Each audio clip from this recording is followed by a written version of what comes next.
aqui novamente com Temperos de Cinema. E como eu sempre digo, conversar sobre cinema e gastronomia é uma delícia. E ainda mais com os nossos amigos, né? E hoje eu recebo aqui um grande amigo. Então o papo hoje vai ser com Dionísio Sponchiato. Dionísio, seja muito bem-vindo ao Temperos de Cinema. Que delícia, Fátima. Realmente, olha, estar com os amigos numa situação pós-pandêmica é maravilhoso. Nem que Seja seja pela virtual, seja tela. real. E falar de comida ainda, oh meu Deus do céu, falar de gastronomia, falar de viagem, tudo maravilhoso. Obrigado pelo convite. Eu que agradeço. O Dionísio, ele vai comentar o filme Comer, Rezar e Amar. Esse filme é uma delícia, a maioria das pessoas já assistiram, é um filme fácil de você assistir, mas ele conta assim ele conta uma história, né, de uma escritora que está com alguns problemas existenciais, problemas de relacionamento, ela vive emendando um relacionamento no outro. E ela resolve dar um tempo, então ela larga tudo, marido, trabalho, amigos, e vai fazer uma viagem de um ano na Itália, em Bali e Na Índia. na Na Índia, Índia. exatamente. Obrigada, Dionísio. Então, ela vai fazer uma viagem, ela vai ficar longe de tudo, ela quer fazer uma viagem de autoconhecimento. E aí a gente assim, nós nos beneficiamos nesse filme com imagens de lugares lindos, com comidas deliciosas e Uau. também com personagens muito interessantes. Dionísio, por que você escolheu esse filme? Olha, Fátima, acho que é uma questão de identidade pessoal mesmo, porque, assim, eu tive a oportunidade de estar na Itália por um período mais prolongado, foi um mês morando lá, estudando lá. Tive a oportunidade de ficar um mês na Índia, está faltando a minha oportunidade de ficar um mês em Bali. E eu adorei seu convite, porque eu já resolvi qual é o meu próximo destino, é Bali. Que bom! Eu não fiquei um ano, mas fiquei um mês em cada lugar.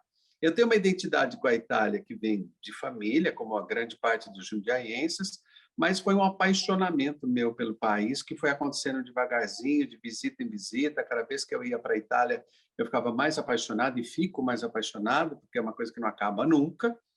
E, com isso, a gastronomia é muito forte. E na Índia também é um país tão forte quanto, e com uma gastronomia tão marcante quanto também, né? Bali eu ainda não sei, depois eu conto para vocês, né?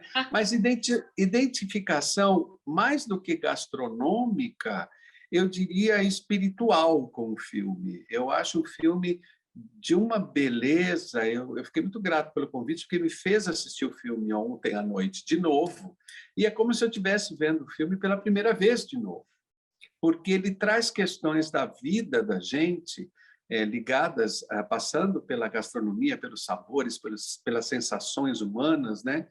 Mas coisa que todo mundo passa, ele é muito universal, na verdade, o filme, né? Sim. Independente de você ter viajado ou não, enfim. Ele realmente ele faz a gente, eu acho assim, ele faz você refletir sobre esse lado espiritual, muito forte, né? E assim, vendo esse filme, eu imagino que muita gente já teve vontade de fazer isso, sabe? De largar tudo, ficar um ano fora, largar trabalho, largar toda a vida, né? Dar uma mudança na vida. E partir assim numa viagem dessa. Você já pensou nisso, Dionísio? Pensei, penso e vou pensar por uma longa data ainda. Quando eu fiz essa experiência de ficar um mês em Firenze, por exemplo, eu tive a oportunidade de ficar hospedado num pequeno apartamento que eu aluguei, muito simples, mas ao lado do mercado municipal de Firenze, da cidade de Firenze. Que dizem que é Então, lindo. é bárbaro. Foi uma experiência de um mês que eu queria que tivesse durado um ano, né? Mas parece que durou, porque foi muito intensa, então parece que foi uma longa data. E tem algumas coisas que aconteceram nessa viagem que eu gostaria que se repetissem mesmo muitas vezes na minha vida. Então, por exemplo, sair do meu apartamento e ir até o mercadão, buscar as frutas, os legumes frescos, o molho de tomate, os temperos italianos, pôr na sacola, passar em frente à Academia de Artes, onde estava o Davi original exposto, e ir almoçar em casa e fazer a minha macarronada, foi uma experiência de conexão. Eu acho que o que a gente está falando é de conectividade. A gente fala tanto isso nos meios digitais, mas fala muito pouco em conexão humana, em conexão consigo próprio, né? Verdade. Que é o que ela foi buscar depois na Índia, né? Em seguida, ela fica uns 3, 4 meses em cada lugar, né? Na verdade. E, na verdade, tudo fala de conexão no filme. E na Itália, em particular, essa conexão que vem via a sensação, né, de cheiros, de sabores, de perfumes que a Itália traz, ela é tão capaz de nos conectar quanto o lado espiritual da Índia. Então, acho que ela buscou várias conexões de várias formas, e o amor, no final, lá em Bali, na verdade, né? A conexão através da gastronomia ela é tão poderosa que ela é histórica, né? Quer dizer, então ela vem lá dos primórdios dos reis e rainhas buscando essa sensação de êxtase através da comida, do alimento, né? Esse prazer que é tão sexual quanto o sexo, que é tão prazeroso quanto o sexo, né? Então, a Itália ela traz isso de uma forma tão natural. Quando ela senta na mesa, para quem viu o filme, quem não viu, por favor, veja. Né? Achei no Now, na Netflix não está, mas no Now da Net eu achei. Aí vale muito a pena ver quando ela senta na mesa, pela primeira vez com os amigos, e pede vários pratos. E pede aquele cardápio italiano que todo italiano adora, que é o primeiro prato, o segundo prato, o terceiro prato, a sobremesa, a entrada, a saída, né?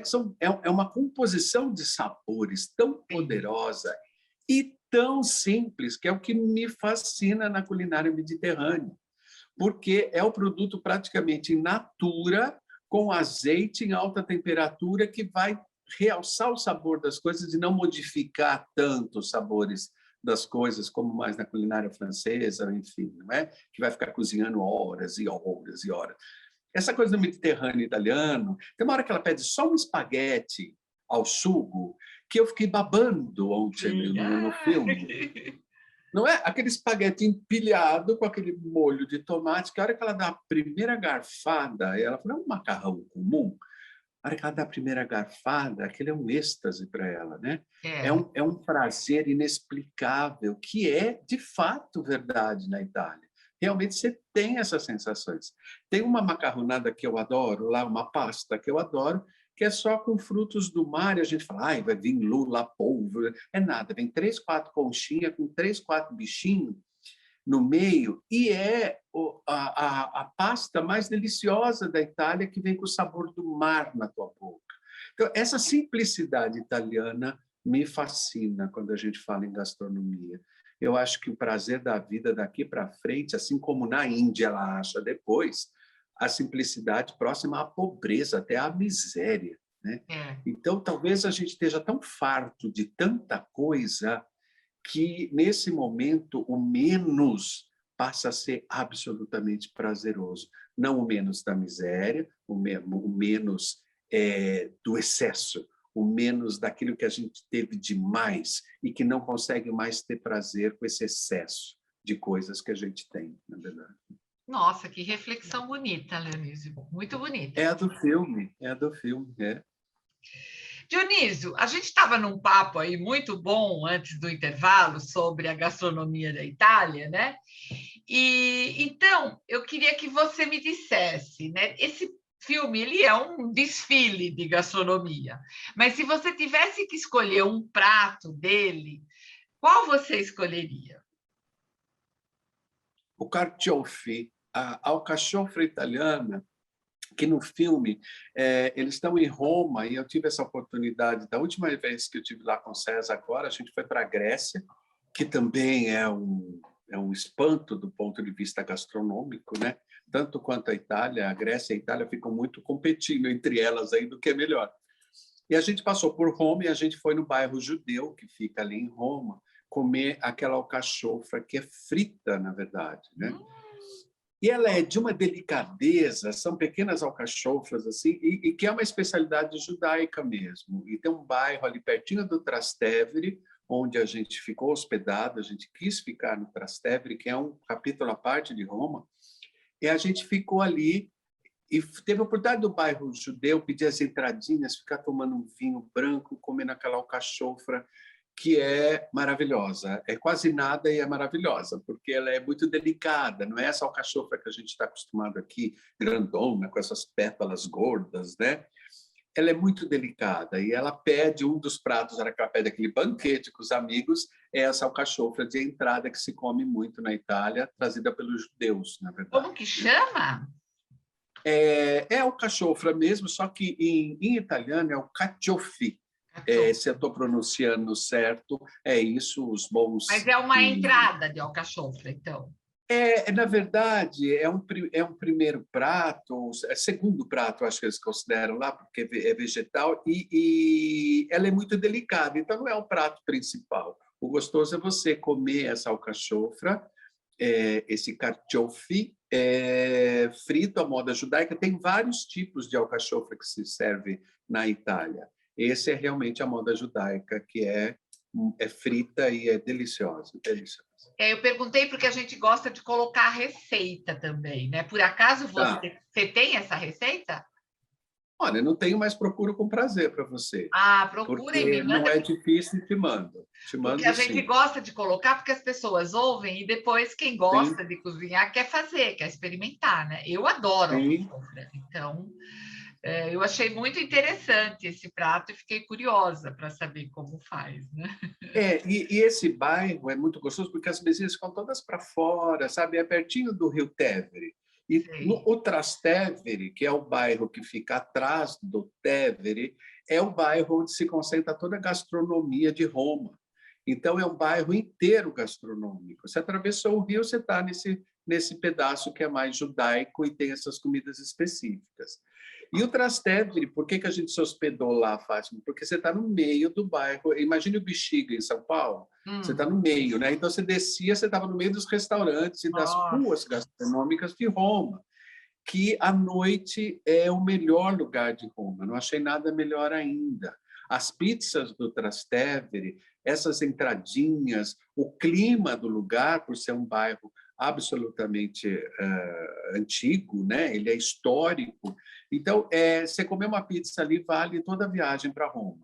O Trastevere ninguém pode ir para Roma e não ir comer à noite no Trastevere, porque é maravilhoso. E dá para fazer tudo a pé, né? Aquele circuito de Roma que você faz a pé, que você sai lá do Vaticano e vem caminhando pela Rua Júlia, onde nós ficamos hospedados, e chega no Trastevere, por exemplo. Então é tudo muito perto, dá para... Muito perto não, mas como é bom caminhar lá, então você fica caminhando a noite toda e andando a pé, que é uma delícia, né?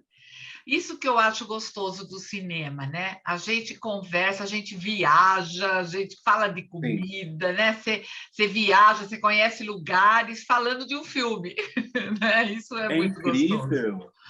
E esse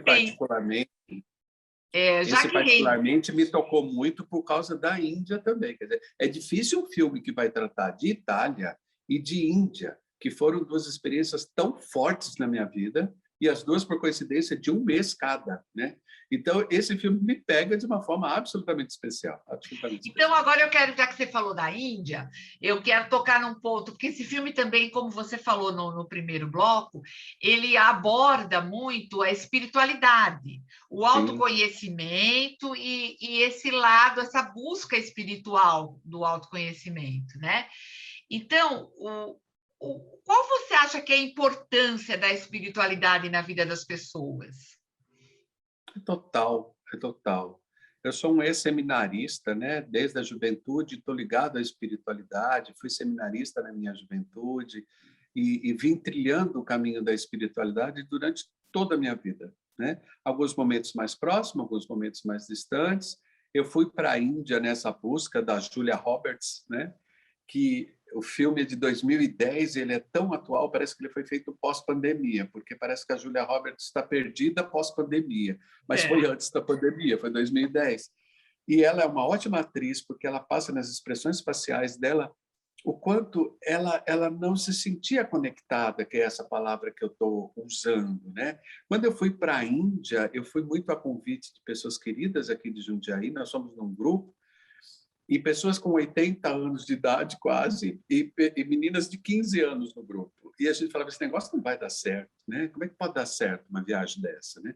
20 pessoas indo para a Índia e para o Nepal. A gente não parou na Índia, a gente foi até o Nepal ainda, né? Nossa, Foi uma experiência tão forte, Fátima. As pessoas falam, mas você teve coragem de ir para a Índia? Eu falei, precisa coragem mesmo, porque não é uma viagem fácil, não é um lugar turístico, onde você vai entrar no shopping, onde você vai entrar no restaurante comer bem. Esquece tudo isso. é. Esquece tudo isso. A busca tem que ser outra, que eu acho que foi a da Julia Roberts no filme, né? Ela foi para uma busca muito interior e que as pessoas hoje acho que estão muito interessadas nessa busca. Sim, Muita. Depois do mundo dos excessos antes da pandemia, que a gente estava falando, talvez o mundo da escassez pós-pandemia nos traga algumas coisas positivas, esse contato mais consigo mesmo, do que eu quero de fato para a minha vida, não do que os outros acharam que eu queria, do sim. que é importante para mim, não do que o marketing resolve que é importante para mim. Esses questionamentos todos, graças a Deus, me acompanharam a vida toda. Eu sofri muito com tudo isso. Tive depressão, tive crise quase de pânico, tive uma crise de ansiedade muito forte. Passei por tudo isso e passei porque eu acho que eu estou numa busca. Eu não Sim. estou acomodado, eu não estou parado, eu não consigo olhar o mundo e não participar dele. Eu entro nas coisas, eu participo dele, eu estou vivo, né? E essa vivência também traz coisas difíceis às vezes, Sim, mas crescer não é coisas difícil. ruins. Crescer é difícil, né? É que é difícil, virar gente grande é um exercício e tanto, minha amiga, não é fácil. Mas eu não me arrependo de um milímetro das viagens que eu fiz. As viagens foram grandes trampolins para a minha maturidade emocional, trampolins para a minha maturidade espiritual. E a Índia foi um caso desses, né? O Taj Mahal menos, sabe? Assim, o Taj Mahal é nada mais do que um depósito de cinzas dos reis, né? Quer dizer, você olha, É, é lindo, mas não é isso que a Índia te passa. O que me passou da Índia foi Rishikesh, que está ao lado do rio Ganges, fazendo celebrações do fogo às 5 horas da tarde com o sol se pondo. Eu olhava aquilo, aquelas crianças cantando ao lado do rio, e ver as geleiras lá do Himalaia descongelando, e o rio era azul, não era sujo coisa nenhuma. Mas a Índia é suja? Tem vaca na rua? Tem plástico, vaca, motocicleta, tuk-tuk, tem tudo que você imaginar num lugar só. E é no meio daquele caos que você pode, de fato, refletir sobre o caos interno que está dentro de você. É muito interessante isso. Aí você chega em Rishikesh, junto com o seu monge, que a gente tinha um monge que ficou uma semana com a gente lá, meditando, e você vai procurar sua calma interna no final desse mês e volta absolutamente recarregado. Então, os momentos, os movimentos, os ritmos, eles passam, e passa no filme. Quando a Julia Roberts chega na Índia, é exatamente o que eu senti. Falei, porra, o que eu estou fazendo nesse lugar? O que eu vim fazer é. aqui? É uma viagem no tempo, não é uma viagem no espaço. A Índia, você entra no túnel do tempo e volta para uma época onde o mundo era um caos.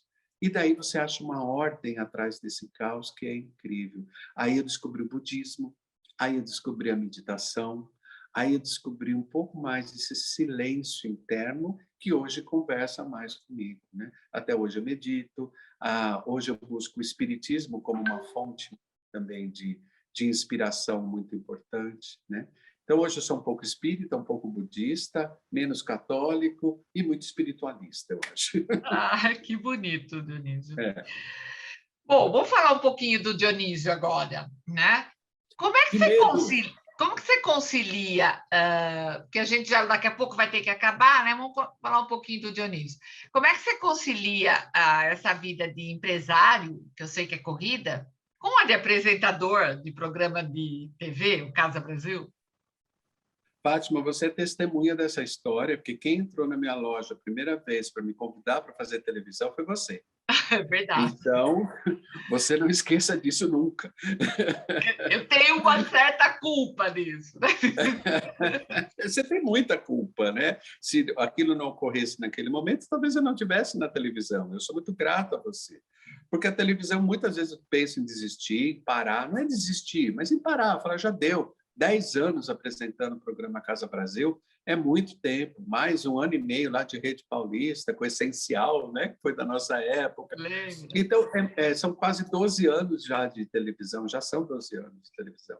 Uma coisa que eu não esperava que acontecesse na minha vida, embora eu tenha estudado teatro, fui aluno do Antunes Filho, eu passei por muita coisa na minha vida. Hoje eu sou uma somatória de tudo isso. E a TV veio me trazer uma surpresa muito boa, porque eu entrei para apresentar a loja a primeira vez, no programa da Band regional, aí fui fazer esse caminho da Rede Paulista, fui parar no Canal 25, estou há 10 anos lá e eu olho para trás e falo, nossa, como é que foi que aconteceu isso? Eu não sei explicar muitas coisas na minha vida, eu percebo, já foi, já está lá na frente, é uma coisa que vai acontecendo, né? Conciliar é muito difícil. Eu acabei de gravar 3 programas agora à tarde. Então, você imagina, das 2 às 6 da tarde, eu gravei 3 programas. Saí 6h30 da loja correndo, meia hora, estou aqui blá, blá, falando com você e gravando o programa com você. E é assim, a minha vida vai emendando uma coisa na outra, com a loja, com o restaurante, com o programa, com as lives que eu estava fazendo até pouco tempo, agora que eu fiz durante a pandemia. Eu estou tentando agora diminuir um pouco o meu ritmo para eu ter mais tempo para eu estudar, para eu me voltar mais para mim, para eu buscar essa conexão que a gente está falando aqui o tempo todo. Porque é difícil, sim. As pessoas acham que o Dionísio está pronto, como ele tem uma certa agilidade para tudo, todo mundo acha que eu estou pronto o tempo todo para tudo.